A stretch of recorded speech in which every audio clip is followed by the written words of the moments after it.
Então, na verdade, oficialmente, essa oração é chamada de principal, ela não tem conjunção.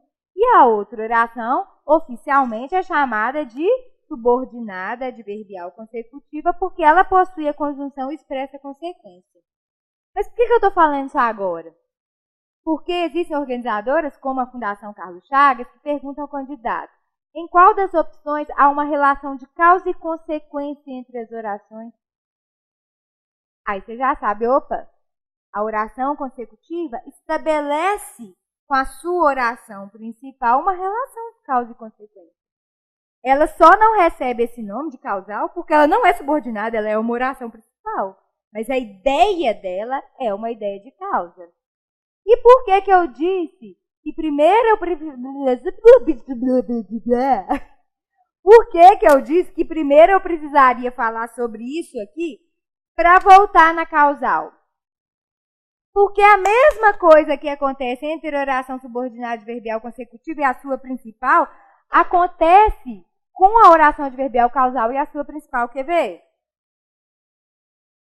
Eu não irei à aula. A causa disso é o fato de eu estar doente. Essa oração é causal, ela possui a conjunção, enfim. A outra é a principal. Mas vamos ver o sentido que ela transmite? Eu estou doente. Qual que é a consequência de eu estar doente? Eu não irei à aula. A rua está molhada porque choveu à noite. Qual que é a consequência de ter chovido à noite? A rua ficou molhada. Então, percebam que a oração principal, que se liga à oração adverbial causal, apesar de ser oficialmente chamada de oração principal, não apresentar conjunção, ela dá a ideia de causa. Então, pessoal, o que a FCC às vezes faz? Pede ao candidato para marcar a opção em que há uma relação de causa e consequência. Das duas, uma. Ou vai ter uma oração adverbial causal, ou vai ter uma oração adverbial consecutiva.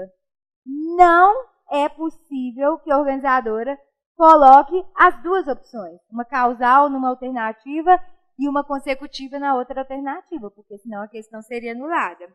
Só que o que eu percebo é que a FCC alterna. Tem hora que ela pede para o candidato marcar a opção em que as orações possuem relação de causa e consequência e colocam lá na opção oração adverbial causal.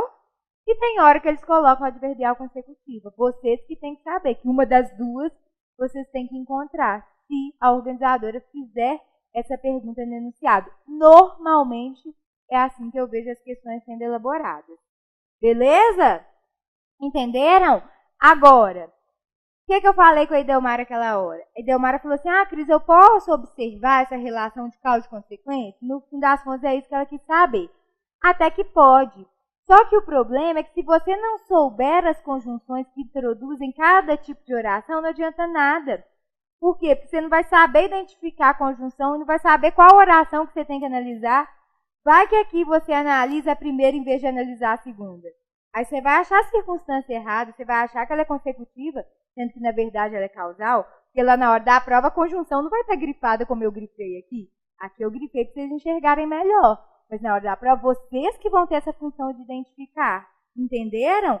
Então, tem que saber sim. Já que, uma vez que, na medida em que, porque, pois, por quanto, né? Mesmo que vocês não saibam de cor e salteado, como se vocês estivessem sendo vítimas de uma arguição, né? Vocês têm que saber identificar. Essa é causal e essa aqui é consecutiva. Porque, além disso, existem algumas conjunções que, ora, podem ser causais, ora podem ser explicativas. Isso já dificulta um pouco as coisas. Então, pelo menos, ter um material organizado. Se vocês quiserem tirar xerox da apostila e andarem com papel, explorando as cores, né? Ou se vocês quiserem passar essas informações para um outro papel, para um outro material, é de suma importância. Principalmente se vocês já tiverem um concurso em vista. Porque tem que saber, não tem jeito. Não tem outra forma, não tem outro meio. Tá? Então, eu, por exemplo, não tenho dificuldade de identificar uma oração consecutiva, porque eu já estou careca de saber que esse que aqui é consecutivo, porque na oração de trás eu identifico aquela palavrinha iniciada pela letra T. Então, eu nem fico remoendo muito, porque como eu já sei identificar a conjunção, a diferença entre a causal e a consecutiva já é perceptível para mim pelo tipo de conjunção. Tá bom? Agora, além da causa e da consequência, nós temos o terceiro C, que é o C da conformidade. É super fácil o C da conformidade. Por quê? A conformidade, o conformismo vem da concordância. E nós fazemos muito uso no dia a dia de orações adverbiais conformativas, principalmente quando a gente vai desenvolver textos argumentativos, em que nós precisamos fazer citações de terceiros, justamente para dar mais credibilidade àquilo que a gente está dizendo. Aí o que a gente faz? Conforme fulano de tal. Como afirma fulano de tal? Segundo fulano de tal. E, de uma maneira um pouquinho mais formal, consoante informações expressas no documento. Né? Lá na MP eu adoro usar esse consoante, acho que o texto fica um pouquinho mais rico. Né? Então, conforme, segundo, como e consoante são todas conjunções que podem introduzir ideias de conformidade. E é muito comum que a gente use essas orações adverbiais conformativas de forma deslocada, né? A gente tem o hábito de iniciar a frase com um conforme fulano de tal, segundo fulano de tal. Então, na grande maioria das vezes, ela vem deslocada para o início das orações. E ela é muito comum em textos argumentativos dissertativos, justamente porque a gente precisa dar credibilidade às nossas opiniões, aos nossos posicionamentos. Então, a gente acaba citando leis, citando estudos, citando pessoas, justamente para dar mais sustentação àquilo que a gente está desenvolvendo. Não é verdade? Então, aqui eu coloquei as principais.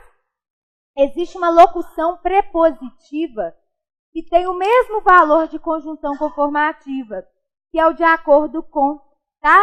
Então, se eu dissesse assim, consoante informações expressas no documento tal, eu poderia muito bem reescrever essa frase mantendo o sentido, dizendo que de acordo com as informações expressas no documento tal. Oficialmente, o de acordo com não é conjunção, é preposição. Não é locução conjuntiva, é locução prepositiva. Mas, em concurso, eles não perguntam isso, não. Eles não perguntam se um é conjunção, o outro é preposição. Mas organizadoras como a Fundação Carlos Chagas pedem ao candidato para marcar a opção em que o trecho acima foi melhor reescrito. Então, vamos supor que, sem mencionar essas questões relacionadas à nomenclatura de orações, o autor do texto lá da prova da FCC tenha colocado, segundo o autor tal. Pode ser que, ao reescrever aquela oração, eles digam de acordo com fulano de tal. Então, é só para mostrar para vocês que nem sempre você vai substituir uma conjunção por outra. Às vezes, você substitui uma conjunção por uma palavra de outra classe gramatical que faz o mesmo sentido. Só que eles não te perguntam questões de nomenclatura. Eles perguntam questões de sentido. Isso cai em questão de interpretação de textos. Só que, na verdade, é uma questão gramatical camuflada. É só você observar que o de acordo com poderia ser empregado mantendo-se o mesmo sentido, né, quando a intenção é realmente trazer para o seu texto informações relacionadas a terceiros, a outros estudos, a outras pessoas. De acordo com o segundo. Beleza? Então tá. Quarto C. É o C da concessão. Eu achei que era da condição. É da concessão. Gente, esse aqui é o mais difícil de decorar, porque tem um tanto de conjunção. Embora, com quanto, mesmo que, ainda que, sem que, com sentido de embora, não obstante. Locuções prepositivas também podem ter valor de concessão, apesar de, a despeito de, por mais que, tá? Então, eu aproveitei para colocar também expressões de outras classes gramaticais que transmitem esse sentido de concessão, justamente porque eu sei que a FCC faz a reconstrução dessas orações, fazendo uso de expressões de outras classes gramaticais, mas que transmitem o mesmo sentido concessivo.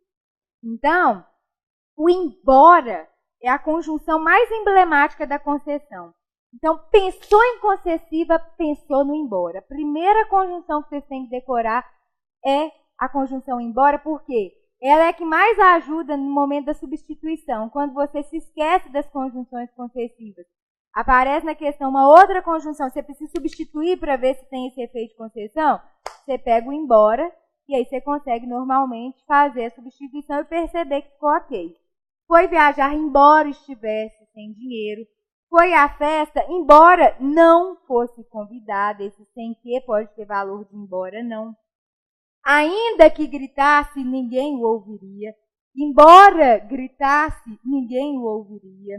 Mesmo que gritasse, ninguém o ouviria. Apesar de ter gritado, ninguém o ouviria. A despeito de ter gritado, ninguém o ouviria. Então, a verdade é que a oração concessiva, ela tem o intuito de conceder uma exceção à regra, digamos assim. É como se eu quebrasse a expectativa. Quando eu abro a exceção a uma regra, é como se eu quebrasse uma expectativa, algo que era esperado, não é? Então, é mais ou menos isso que a concessiva faz. Porque quando você fala assim, ó, foi viajar embora estivesse sem dinheiro. Você imagina que se a pessoa está sem dinheiro, ela não vai viajar. Mas ela foi assim mesmo, que ela quebrou a expectativa. Foi à festa sem que fosse convidada. Você imagina que se a pessoa não é convidada, ela não vai à festa, mas ela foi assim mesmo. Ainda que gritasse, ninguém ouviria. Você imagina que se a pessoa gritar, alguém vai ouvir, mas aqui ninguém ouvir. Não obstante estivesse cansado, foi à aula. Você imagina que a pessoa está cansada, não vai à aula, mas ela foi assim mesmo. Então, a intenção de uma oração adverbial concessiva é justamente quebrar a expectativa de algo que era esperado. Então, eu sempre penso no embora, que ele me ajuda muito, tá? Apesar de, é uma locução prepositiva, e a despeito de, também é uma locução prepositiva que tem valor de concessão. Lembrando que para quem não usa despeito de, porque também é uma expressão não muito usada no dia a dia, ela tem o mesmo sentido e a mesma aplicabilidade de apesar de. Então, apesar de e a despeito de é a mesma coisa, tá bom? Outra coisa. Esse não obstante que a gente está vendo aqui, como possível conjunção concessiva, pode também ser conjunção adversativa. Quando eu estiver falando das adversativas, eu volto nesse exemplo para a gente entender, né, o que a gente deve observar para fazer a distinção entre os dois, já que CESP, obviamente, cobra isso aqui. Tá bom? Oi.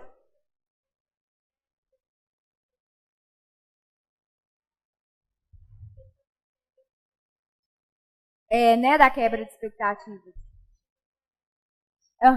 Concessiva, né?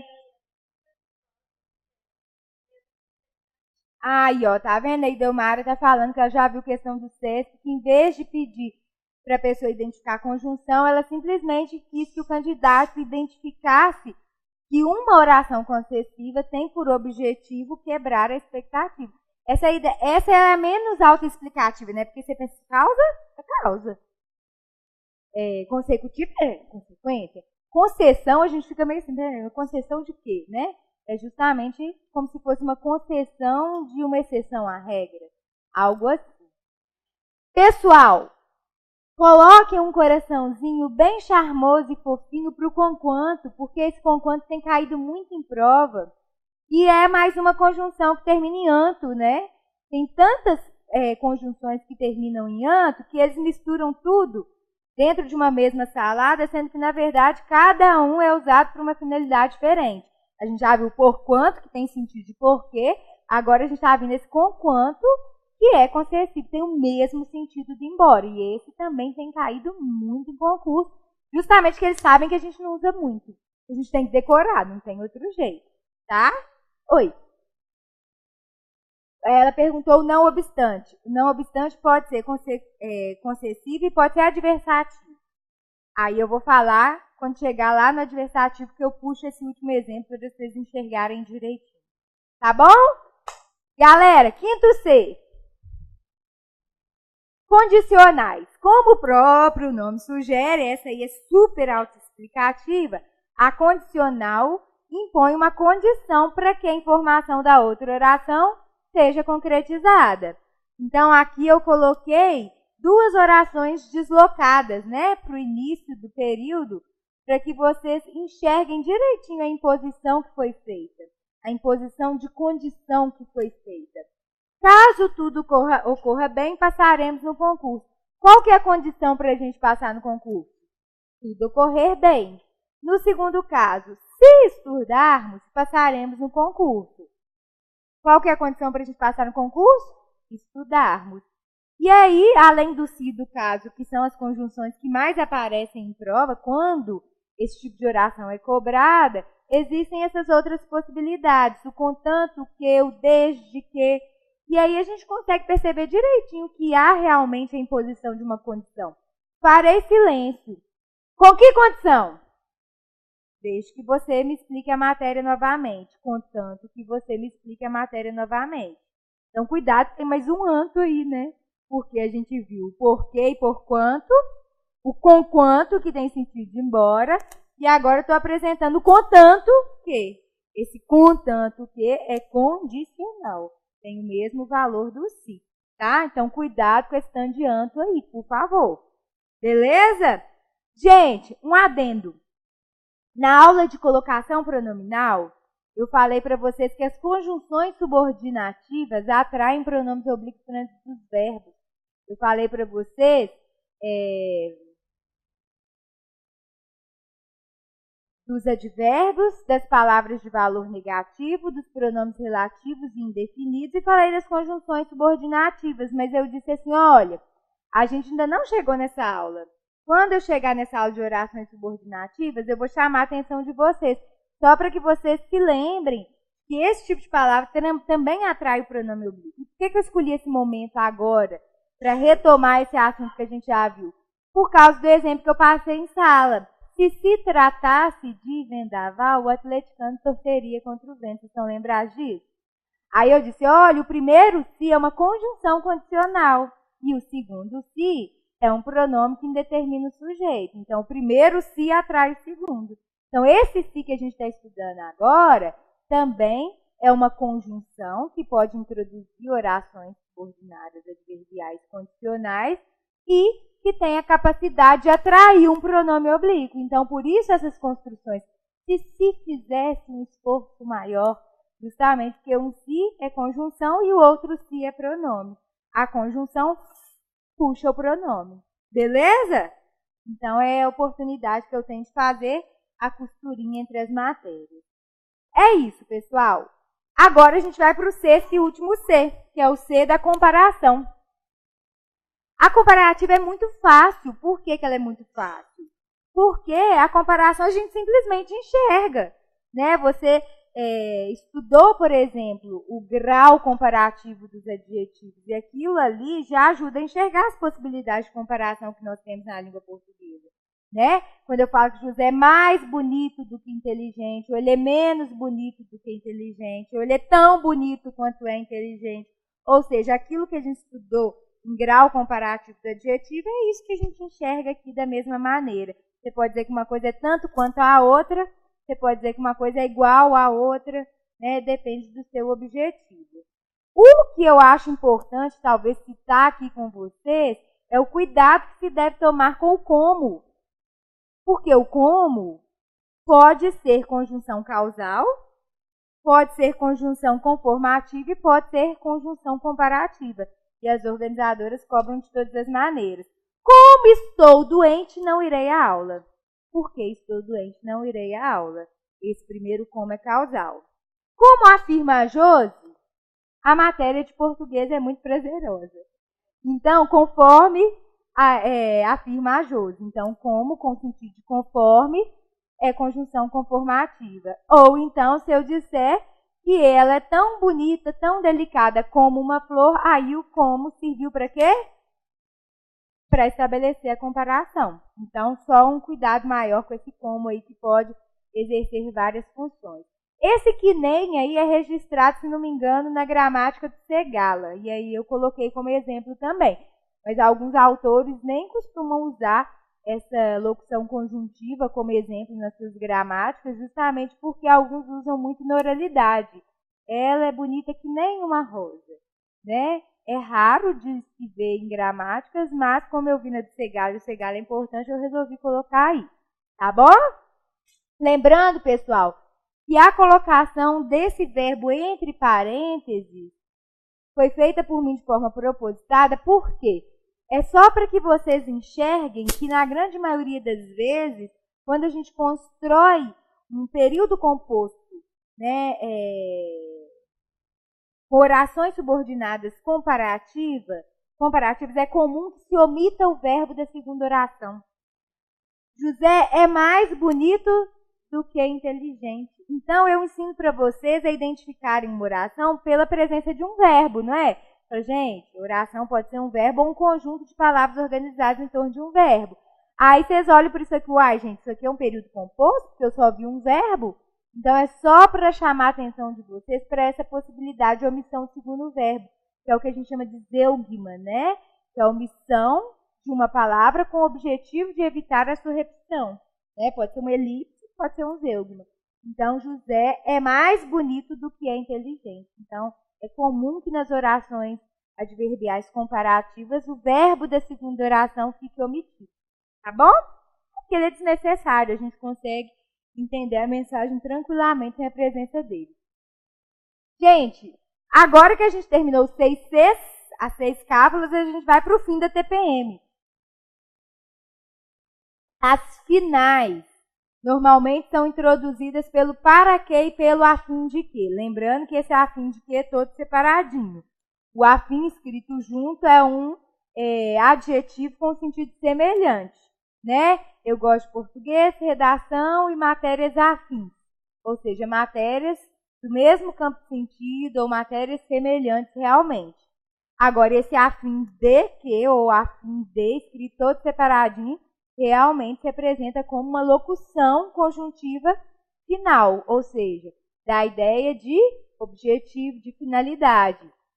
Viajava sempre à janela para que pudesse apreciar a paisagem. Muito difícil esse de modo que aparecer em prova. Mas coloquei aqui só para vocês entenderem que eu sei que o de modo que será locução conjuntiva final quando ele puder ser substituído por para que, tá? O que raramente aparece como conjunção final. Mas quando o que vai ser conjunção final? Quando ele tiver o sentido de para quê. Fazia gestos que voltasse logo. Fazia gestos para quê? Com que objetivo? Com que finalidade? Para que voltasse logo. Estudou muito a fim de que fosse aprovado. Estudou muito para quê? Com que objetivo? Com que finalidade? A fim de que fosse aprovado. Tá? Então, é isso. É decorar, entender que há uma ideia de finalidade realmente, porque apesar de ser muito fácil, essa aqui, ela cai muito em prova. Simplesmente para o candidato entender que aquela oração grifada ali dá a ideia de finalidade. A Fundep adora essa aqui. Ela sempre cobra orações adverbiais finais. E muitas vezes os organizadores nem pedem nomenclatura. Oração, subordinada, adverbial, final. Simplesmente grifam a oração e perguntam qual é a circunstância expressa pela oração grifada. Vai estar lá, finalidade. Beleza? F. Agora a gente vai para o T, de tempo. Também é bem fácil. Por quê? Um advérbio sozinho expressa o tempo em que alguma coisa aconteceu. Uma locução adverbial sozinha expressa o tempo em que alguma coisa aconteceu. Eu estudo hoje, eu estudo à noite. Uma conjunção temporal sozinha não consegue expressar o tempo em que alguma coisa aconteceu.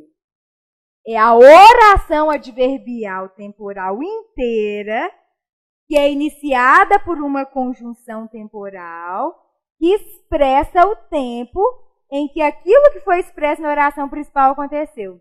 Então, pera lá. Se eu disser o seguinte, chamem-me para o churrasco amanhã. Amanhã é um advérbio de tempo. Chamem-me para o churrasco à noite. À noite é uma locução adverbial de tempo. Chamem-me para o churrasco depois que vocês passarem no concurso. Ou seja, a oração inteira que expressa o tempo em que aquilo vai acontecer. Então, a diferença de uma conjunção temporal para um advérbio de tempo é essa. O advérbio sozinho consegue expressar a ideia do tempo. A conjunção sozinha não consegue. É ela junto com a informação da oração inteira. Entenderam? Então, chame para o chá hoje, advérbio. Chame para o chá à noite, locução adverbial de tempo. Chame para o chá depois que vocês passaram no concurso. Depois que vocês passarem no concurso, ou logo que vocês passarem no concurso, ou mesmo antes que vocês passarem no concurso, vamos chamar também. Tudo isso aí serve para indicar o tempo de alguma coisa, tá? Gente, muita gente não sabe, mas o mal com L pode ser substantivo, pode ser advérbio, mas pode ser também uma locução adverbial de tempo. Mentira. Pode ser também uma conjunção de tempo. Então, vamos lá. Aquele homem é mau. Aquele homem é bom. Esse mal é com U porque é adjetivo mesmo. Agora, se eu disser ela fala bem ou ela fala mal, bem ou mal representam o modo como ela fala. Portanto, são advérbios de modo. O mal não vencerá o bem. Coloquei substantivo, aliás, coloquei artigo, virou substantivo. Errei minha frase, já dei a resposta, né? Coloquei artigo, virou substantivo. Agora, se dizer, mal cheguei em sala, já começaram a me fazer perguntas. Mal cheguei em sala. Esse mal indica um curto espaço de tempo. Então, se eu disser mal cheguei em casa ou apenas cheguei em casa, eu também consigo usar essas palavrinhas mal ou apenas para introduzir essa ideia temporal. Raramente cai em prova, mas de vez em quando pode aparecer. Então é bom saber, porque todo mundo decora que mal e apenas são só advérbios, e aí quando aparece mal e apenas como conjunções temporais, as pessoas surtam, porque pensam, gente, eu nunca tinha visto na minha vida. A chance de cair é bem pequena, mas não custa falar. Porque normalmente, quando aparece em prova, é o quando mesmo, a conjunção mais tradicional que é colocada para o candidato analisar. Quando vocês passarem no concurso, chamem-me para o churrasco. Oi. O Washington perguntou se o já entra aqui. Não, porque o já é advérbio. O já não é conjunção. O já sozinho já consegue expressar o tempo de alguma coisa. Quando é que vocês vão aprender português? Já. O já sozinho expressa a circunstância temporal. Por isso ele é um advérbio. A conjunção temporal, não. Ela sozinha não consegue expressar o tempo de alguma coisa. Ela precisa aparecer introduzindo uma oração subordinada temporal e a informação toda que vai expressar o tempo de alguma coisa. Entenderam? Igual aqui. Logo que chegou, foi para a cama. Ele foi para a cama quando? Logo que chegou. O logo que sozinho não consegue expressar alguma mensagem. É o logo que chegou. Por isso que é a oração inteira que é chamada de temporal. Beleza? FTPM. Proporcionais. Decora, decora, decora. Proporcionais são ações que se desenrolam na mesma proporção. Não necessariamente no mesmo tempo, viu, gente? Proporção e tempo são coisas diferentes. Quando eu digo que as coisas acontecem na mesma proporção, significa que elas podem acontecer na mesma medida. Então, eu posso, por exemplo, dizer aqui em sala que à medida que eu falar, você pode anotar. À proporção que eu falar, você pode anotar. Ou eu posso dizer que ao passo que eu falar, você pode anotar. Ou quanto mais eu falar, mais você deve anotar. Tá? Então, à medida que e o à proporção que são as locuções conjuntivas proporcionais que mais aparecem em prova.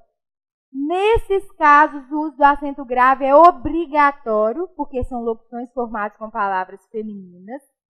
Já o ao passo que, e é uma locução conjuntiva com o mesmo valor semântico, é a mesma aplicabilidade, não tem crase, obviamente, porque passo é palavra masculina, então é ao passo que. E existe a possibilidade, como eu já vi na FUMARC, de eles apresentarem orações inversamente proporcionais. Quanto mais eu falava, menos ele me obedecia. Inversamente proporcional também é uma construção válida, né, para ser classificado como uma oração subordinada proporcional. Beleza? Frase de mãe, eu pensei exatamente. Quanto mais eu falava, menos ele me obedecia, menos ele me ouvia. Oi.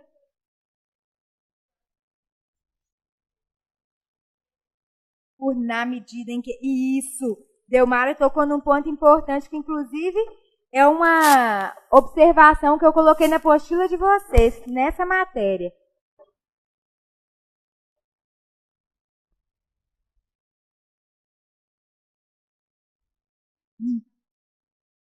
Dá para confundir, mas aí eu vou falar sobre isso agora para vocês não confundirem. Ó, o na medida em que, tá na apostila, mas eu vou escrever aqui, ó. Na medida em que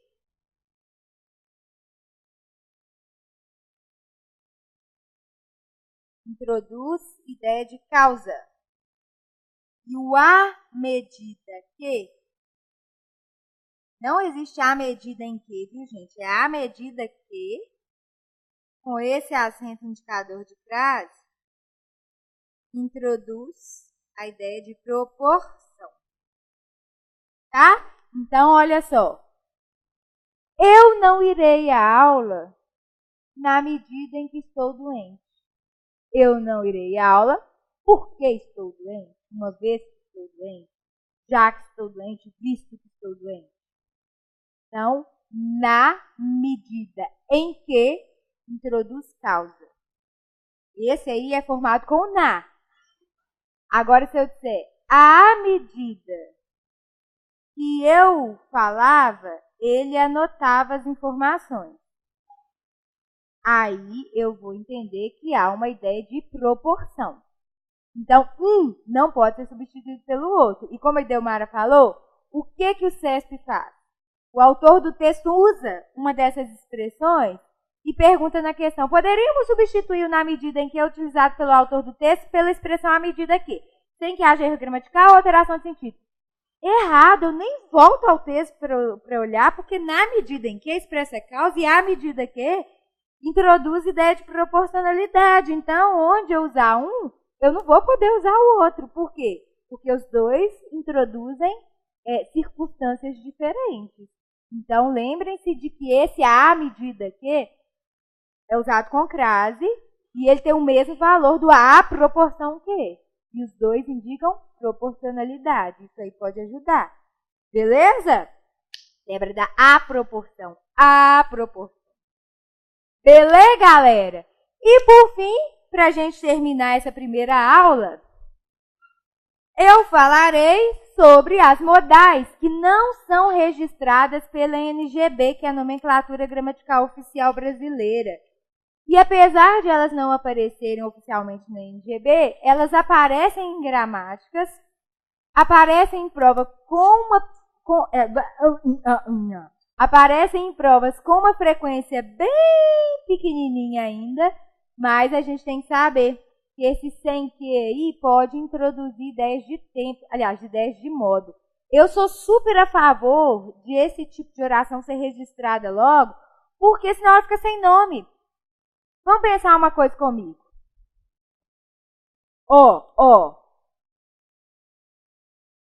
A Cris entrou devagar na sala. Devagar é o modo como a Cris entrou. Então, devagar é advérbio de modo. Todo mundo concorda? A Cris entrou às pressas. Às pressas é uma locução adverbial de modo. Às pressas é o modo como a Cris entrou. A Cris entrou sem que ninguém percebesse. Sem que ninguém percebesse também é o modo como a Cris entrou, não é? Só quando eu falo sem que ninguém percebesse, eu tenho uma construção organizada em torno de um verbo. Então, eu não posso chamar nem de advérbio, nem de locução adverbial. Eu tenho que chamar de oração. Ora, se eu tenho uma oração que transmite uma ideia de modo, logo, essa oração tem que ser chamada de oração adverbial modal, por que não? Né? Então, por isso que as gramáticas já registram essa possibilidade e a NGB ainda não. Ela ainda não se atualizou nesse ponto. Bom, pelo menos a última informação que eu tive é que não tinha colocado ainda. Mas em provas eles podem grifar, como eu já vi na Fundep numa prova mais antiga, e perguntarem qual é a ideia expressa pela oração grifada e sem usar muita cobrança de nomenclatura, colocam lá numa alternativa, modo. Então é só para vocês terem ciência dessa possibilidade de cobrança. É claro, né, gente, que tem que ter, porque senão eu vou chamar essa oração de quê? Eu vou ficar no vácuo, né? Então eu não entendo realmente por que eles não colocam, né, essa nomenclatura logo. E aí, com isso, a gente consegue fechar as nossas 6 cápsulas para o fim da TPM. E aí, na próxima aula, a gente vai falar das 5 orações coordenadas sindéticas, das orações reduzidas. E aí, eu já puxo o gancho de pontuação, porque eu falei sobre pontuação, tanto na aula de período simples, como nessas aulas de período composto. Então, é o melhor momento para a gente já interligar os conteúdos, né, antes de passar para a aula de regência. Antes, eu usava essa aula de pontuação no final do curso. Depois eu fui percebendo que o melhor momento para falar sobre pontuação é logo depois do período composto. Por isso que eu acabei mudando um pouco a ordem das aulas. Oi. A crase é depois de regência. Perguntou a crase. Aí vem, depois que termina a parte de pontuação, aí vem regência, crase, concordância. Que é uma aula muito grande. Beleza? Então, até logo!